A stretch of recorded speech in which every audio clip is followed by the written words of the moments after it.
Cerita masih akan berfokus pada pria yang fokus, berkomitmen dan bertekad kuat, yaitu John Wick. Saat ini dia sedang berada di tempat rahasia milik Bowery King, sang raja pengemis, setelah ditembak oleh Winston dan jatuh dari atas gedung. Yang kita semua tahu, Winston tidak memiliki pilihan lain karena The High Table memaksanya melakukan itu, sehingga sekarang giliran John Wick lah yang akan membalas dendam kepada The High Table dengan dukungan dari Bowery King yang sama-sama membenci The High Table yang sudah mengusik singgasananya. You ready, John? Yeah. Berkat support dari Bowery King, John Wick berhasil mencapai lokasi The Elder, alias satu dari 12 petinggi The High Table yang tinggal di padang pasir Maroko. Di mana tujuan Wick kesini adalah untuk meminta The Elder mencabut status ekskomunikadonya. Namun karena negosiasi tidak berjalan lancar dan The Elder masih jumawa merasa bahwa dirinya berkuasa, John Wick yang tidak banyak cakap pun langsung menembaknya saat itu juga. Yeah. Dan mari saya perkenalkan Anda dengan pejabat tinggi The High Table yang bernama Harbinger, yang baru saja tiba di The Continental cabang New York. Yang di sini kita akan kembali melihat sang resepsionis, idola kita semua yang selalu pro dan berpihak kepada John Wick. Siapa lagi kalau bukan Karen? Kedatangan Harbinger ke sini adalah untuk memberikan Winston waktu 1 jam untuk meninggalkan hotel The Continental, karena menurut hakim The High Table, cabang New York ini sudah terlalu banyak melakukan pelanggaran sehingga perlu untuk dilakukan revitalisasi alias pemutihan dengan cara menghancurkan gedung yang sudah menjadi rumah bagi Winston dan Karen ini. Dia bernama Marky Vincent de Gramont, seorang pria karismatik yang ditunjuk sebagai The Elder baru yang menggantikan posisi The Elder lama yang dibunuh John Wick di Maroko tadi. Di mana John Wick, Winston dan Karen patut waspada terhadap pria satu ini karena Marky memiliki akses unlimited terhadap sumber daya The High Table yang membuatnya bisa menjadi hakim, juri, eksekutor, dan bebas melakukan segala hal untuk memburu dan melenyapkan John Wick. Tak hanya berkuasa, Marky merupakan sosok sadis dan kejam yang hal itu dibuktikan dengan dia membunuh Karen tepat di hadapan Winston, sehingga momen ini menjadi momen emosional bagi kita semua karena Karen yang dari John Wick 1, 2, 3 selalu muncul dan tidak pernah absen. Ini adalah terakhir kali kita melihat dia tampil dan tidak akan pernah ada lagi untuk kedepannya. It has been. Kita semua tahu John Wick memiliki tato bertuliskan Fortis Fortuna Adiuvat, yang artinya keberuntungan hanya berpihak pada yang berani, sehingga itulah alasan masuk akal kenapa John Wick susah sekali dibunuh, karena keberanian yang dimilikinya membuatnya beruntung pada setiap momen yang harusnya dia sudah mati, nyatanya selalu saja dia berhasil selamat. Nah, dengan fakta bahwa John Wick bukanlah orang sembarangan yang mudah untuk dibunuh, Marky pun memanggil seorang pria tunanetra asal Asia bernama Kane yang merupakan seorang pembunuh bayaran yang sudah pensiun untuk membunuh John Wick dengan imbalan akan membebaskan dia dan putri kecilnya dari The High Table.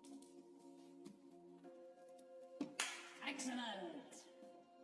Beralih ke lemburnya Suneo, lebih tepatnya Hotel The Continental cabang Osaka, Jepang, di mana kita akan diperkenalkan pada karakter baru yang merupakan pembunuh bayaran bernama The Tracker alias si pelacak yang sedari awal John Wick 1 ternyata diam-diam memantau dan mengikuti John Wick untuk menunggu waktu yang pas ketika John berada pada harga tertinggi untuk dibunuh. Enjoy your stay, sir.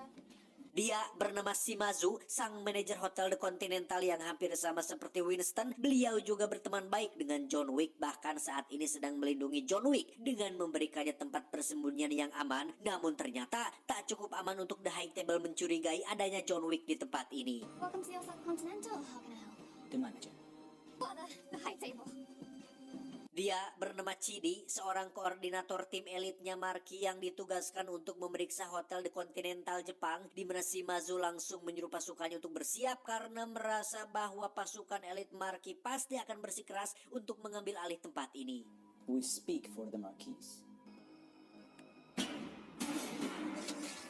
Mátenlos a todos! Dan ya, terjadi pertumpahan darah antara pasukan Jepang melawan pasukan elit Marky yang memakai stela jas anti peluru, di mana Shimazu berhasil mengalahkan sebagian besar pasukan elit ini, sehingga Chidi memanggil bala bantuan, yakni tim pembersih The High Table yang bersenjata lengkap dan memakai setelan full set yang tidak mudah untuk dibunuh. Dia bernama Akira, putri kandung dari Shimazu yang sebenarnya agak kesal dengan John Wick yang hanya menjadi beban dan membawa masalah bagi ayahnya. Tetapi karena sudah terlanjur, John Wick pun diajak untuk bertarung melawan pasukan The High Table yang sudah tiba di lantai ini. Shimazu sendiri berhasil kabur ke sisi lain dengan mengerahkan sisa-sisa pasukannya yang setia yang berhasil mengalahkan pasukan The High Table dengan cukup apik, yang ketika Chidi sudah merasa kesulitan mengejarnya, dia pun memanggil Ken yang sedang makan pop mie untuk bergerak dan segera lakukan pekerjaannya. Sampai sini mungkin Anda bertanya-tanya bagaimana seorang Ken yang buta bisa mengetahui posisi musuhnya? Ya, selain memiliki kemampuan bela diri Wing Chun yang hebat, memiliki insting kuat dan pendengaran yang tajam seperti Daredevil, Ken juga menggunakan metode masuk akal dengan memanfaatkan teknologi atau alat berupa sensor gerak yang dia tempelkan di beberapa titik, sehingga hal itu membantunya untuk mengetahui di mana posisi musuhnya berada saat ini.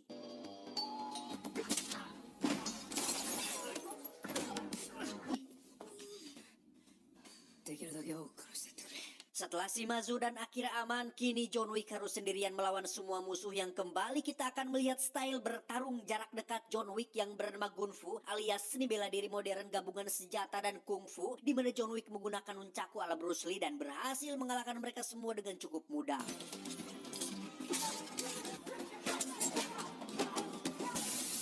Selesai dengan krocok-krocok, kini saatnya John Wick akan berhadapan dengan pensiunan Ip Man yang ternyata mereka berdua sudah saling kenal sebelumnya. Namun demi putra tercinta, Ken tidak memiliki pilihan lain selain menjalankan tugasnya dengan baik.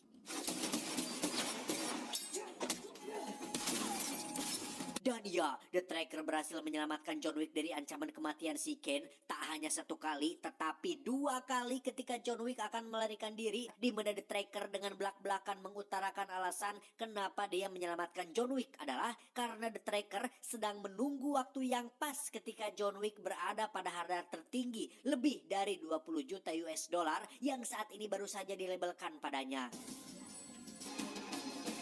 20億円合格。John Wick. Di saat yang sama, Kenny yang kehilangan John Wick justru harus berhadapan dengan Shimazu yang juga sama-sama teman lama yang kini harus berduel gara-gara The High Table, di mana Shimazu yang sudah melemah pun harus tewas di tangan Ken yang sebenarnya Ken sendiri berat harus melakukan ini kepada teman lamanya sendiri.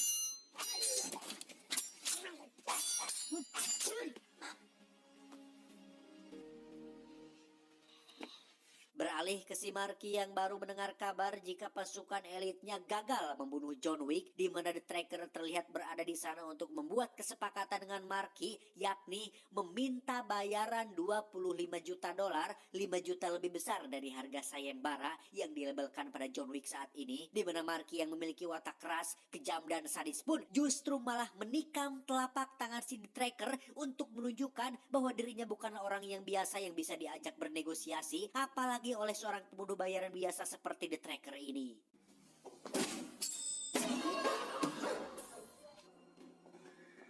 Di sisi lain, kita akan melihat Winston dan Bowery sedang bersama. Karir mereka berdua sama-sama hancur akibat ulah John Wick yang kecanduan balas dendam hanya gara-gara anjingnya mati dan mobilnya dicuri, yang hal itu sebenarnya masih bisa dimaklumi dan ditolerir oleh mereka berdua.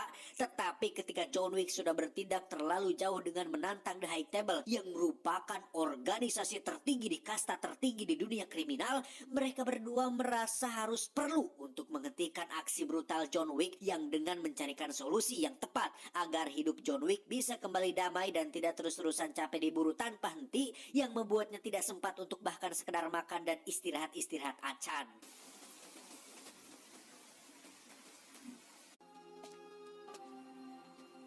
Saat Winston sedang mengunjungi makam Karen, itulah John Wick datang menemuinya, di mana Winston langsung mengutarakan sebuah gagasan yang sebelumnya sudah dibicarakan dengan Bowery mengenai solusi agar John Wick bisa terbebas dari status ekskomunikado tanpa perlu capek-capek menghadapi mereka semua. Solusinya adalah dengan menantang Marky untuk melakukan single combat atau pertarungan tunggal di bawah naungan dan peraturan tradisi lama The High Table, yang mana untuk mengajak duel seperti itu John harus mendapatkan legitimasi atau semacam dukungan atau persetujuan dari anggota keluarga yang masih di bawah naungan The High Table, yang karena John Wick merasa tidak punya anggota keluarga lagi, Winston pun mengingatkan John Wick dengan adik angkatnya yang merupakan seorang bos mafia Ruska Roma yang saat ini berada di gereja Berlin.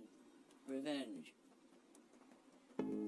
Singkat cerita, John Wick langsung meluncur ke markas adik angkatnya, di mana John langsung disambut dengan tembakan shotgun dari seorang pendeta abal-abal yang ada di sana. Beruntung jas yang dikenakannya adalah jas anti peluru, sehingga John langsung dibawa untuk menghadap langsung sang adik angkat sekaligus bos mafia yang ada di Berlin ini.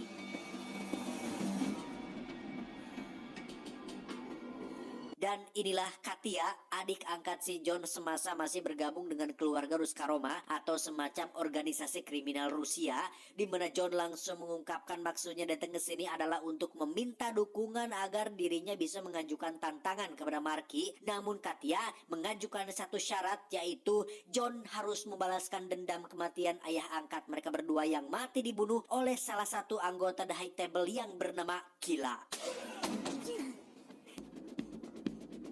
Dan inilah bebenguk Killa yang ternyata adalah mantan petarung paling lengkap di dunia yang mengalami obesitas, yaitu Yuri Boyka versi gembrot. Tak diduga ada Ken yang muncul di sana yang seharusnya langsung membunuh John Wick ketika ada kesempatan, tetapi dia tidak melakukannya. The Tracker juga ikut-ikutan nimbrung untuk menjaga John Wick agar tidak mati dulu, sehingga ini menjadi sebuah momen menegangkan sekaligus merugikan bagi si John ketika Ken ingin membunuh John, Tracker ingin membunuh John, Killa ingin membunuh John, dan si John sendiri datang hanya untuk membunuh Killa. I'm going to kill you.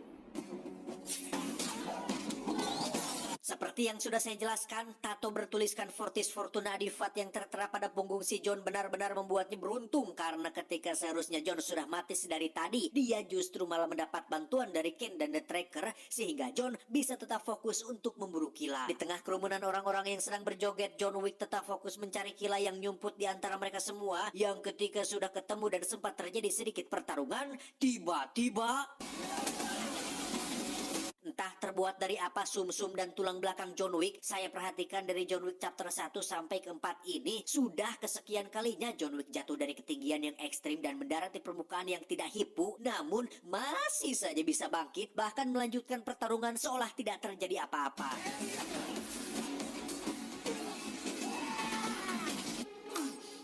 Killa aka Yuri Boyka pun akhirnya tewas di tangan John Wick. Dengan gigi emas sebagai buktinya, John Wick pun mendapat legitimasi dari Katia berupa cap di lengannya sebagai bentuk atau simbol bahwa Katia dari Ruska Roma menyetujui John untuk melakukan single combat dengan Marky de Gramont.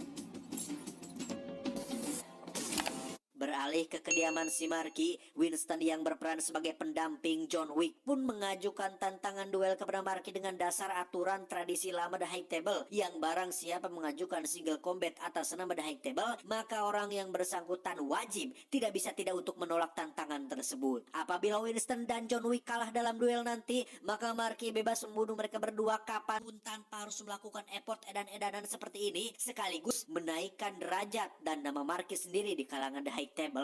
Sementara apabila Marky yang kalah, maka John Wick akan dihapus dari status ekskomunikado dan mengembalikan jabatan Winston sebagai the manager, sekaligus menanggung seluruh biaya pembangunan ulang Hotel The Continental cabang New York. Now I'm done.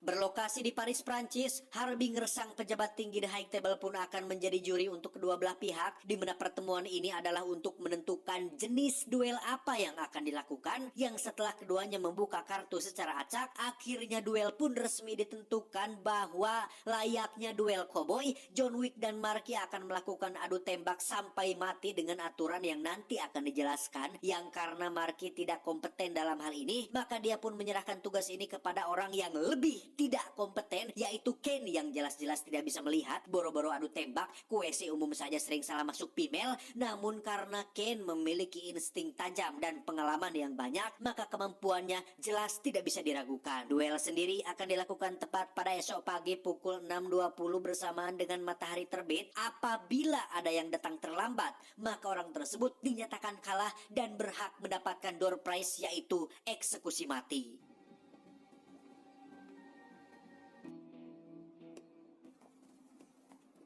Tidak jauh beda dengan Vigo Tarasov atau Santino de Antonio, Marquis de Gramont pun sama takutnya dengan mereka berdua akan keberhasilan John Wick memenangkan duel nanti, sehingga dengan otak licik dan uang yang dimilikinya, Marquis pun menaikkan harga John Wick menjadi 26 juta dolar atau sekitar 389 miliar rupiah, yang jumlah tersebut sangat-sangatlah cukup untuk Anda membeli mie ayam untuk dibagikan ke satu kabupaten, sehingga siapa yang tidak tergiur dengan jumlah yang sangat banyak itu.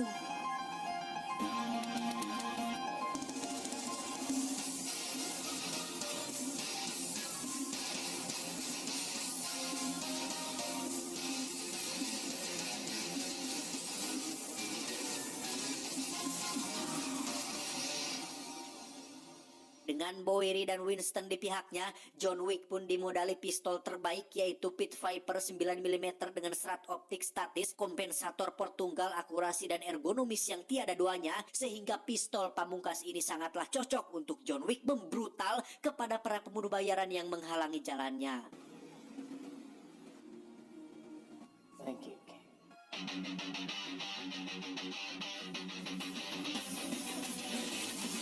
Dan ya, baru saja menapakkan kaki di tempat terbuka, John Wick langsung dihadapkan pada puncak adrenalin ketika belasan bahkan puluhan pembunuh bayaran menyerangnya, yang mana seperti kita tahu, seberapapun banyak mereka, seberapapun hebat mereka, dan seberapapun kuatnya tekad mereka, tetap yang paling beranilah yang akan menang. Dengan mobil kopong tanpa pintu, John Wick pun berkendara secara ugal-ugalan ketika dia melawan arus di bundaran, di mana The Tracker lagi-lagi menyelamatkan John Wick atas dasar menunggu harga yang pas, sehingga John Wick bisa menghemat waktu dengan para kroco-kroco di jalanan ini.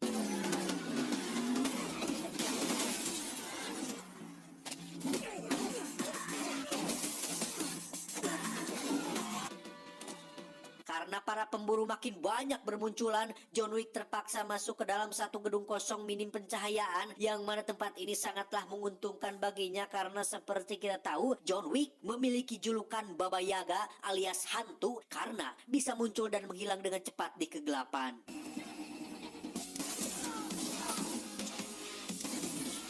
Sadar jika The Tracker berada di lokasi dan memiliki banyak kesempatan untuk membunuh John Wick, Marquis pun mencoba untuk membuat kesepakatan dengannya, namun karena The Tracker meminta harga jauh di atas harga sayembara, yakni 35 juta dolar, edan, Marquis pun langsung memanting teleponnya.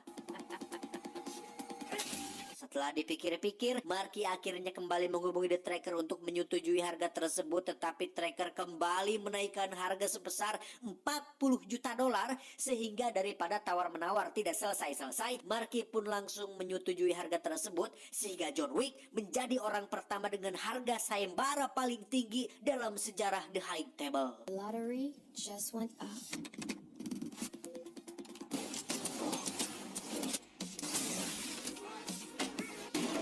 Tepat saat John Wick sedikit lagi bisa menghabisi nyawa The Tracker, muncullah Chidi yang datang untuk membunuhnya, namun tiba-tiba datanglah anjing The Tracker yang datang membantu, yang di sini terjadi momen hutang budi ketika John Wick lebih memilih menyelamatkan si anjing dengan menembak Chidi dan membiarkan The Tracker tetap hidup. Tepat di depan 222 anak tangga menuju gereja yang menjadi lokasi duel, John Wick harus tiba di atas tepat sebelum matahari terbit, yang mana di situ sudah banyak sekali pemburu yang sudah menunggunya, sehingga tanpa banyak cakap, John Wick langsung maju menghadapi mereka semua. Setelah berhasil mengalahkan kroco-kroco barusan dan tinggal sedikit lagi sampai di atas, muncullah Chidi yang sudah ada di sana, sehingga John Wick harus kembali mengulangi perjuangan dari awal setelah Chidi berhasil melemparnya dari atas. Di detik-detik putus asa inilah muncul Ken yang sedari awal memang tidak punya masalah pribadi dengan si John, sehingga dia dengan sukarela akan membantu si John naik ke atas agar duel bisa tetap dilakukan. Yeah.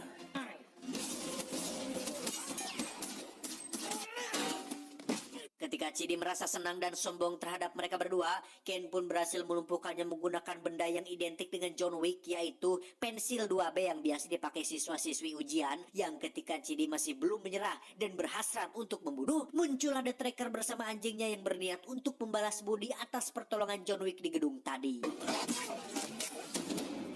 Tepat saat matahari terbit, John Wick berhasil sampai di lokasi duel di mana dia dan Ken yang menjadi pengganti Marky pun diberikan pistol tua yang hanya bisa menampung satu peluru saja yang pada jarak kurang lebih 15 meter. Mereka akan menembak secara bersamaan untuk melihat siapa yang akan lebih dulu mati dan kalah dalam duel ini. Dan ya, pada ronde pertama tembakan mereka berdua hanya menyerempet sedikit dari tubuh masing-masing. Lantas Harbinger pun menyuruh keduanya untuk maju 20 langkah dan ronde kedua pun akan dimulai. Ya, Marky sepertinya sudah mulai merasa cemas ketika Ken tertembak di bagian perut samping tapi tidak sampai membuatnya tumbang, di mana Harbinger kembali menyuruh keduanya untuk maju 10 langkah sehingga dari jarak sedekat ini peluang untuk mereka berdua tertembak di bagian vital sangat-sangatlah besar sekali, sehingga ronde ketiga inilah babak final yang akan menentukan siapa pemenangnya. Dan alangkah luar biasanya keberuntungan si Ken yang meski tidak bisa melihat, dia berhasil menembak John Wick di bagian perut dan berhasil membuatnya tumbang, yang pada detik-detik sekarat itulah Marky langsung mengambil alih perannya untuk mengakhiri duel ini. Namun yang dia lupa adalah John Wick sama sekali belum menembakkan pistolnya, sehingga pada akhirnya, Marky tetap mati di tangan John Wick dan sesuai peraturan The High Table, John Wick resmi dicabut dari status excommunicado yang berarti kini dia adalah orang yang bebas. Sementara untuk Winston, dia berhak mendapatkan kembali jabatannya sebagai manajer hotel pun sama dengan Ken yang boleh melanjutkan pensiunnya bersama dengan putri tercintanya. Our business here now is concluded. Good day. Sekian lama The Tracker sabar dan menunggu dan terus memantau. Nampaknya memang belum rezekinya untuk mendapatkan untung besar dari membunuh John Wick. Luka dari tembakan Ken tadi sepertinya mengenai bagian vital yang membuat John Wick kita semua mengalami sekarat. Sehingga ini mungkin akan menjadi akhir dari petualangan sang legenda pemburu bayaran, yakni Sang Baba Yaga.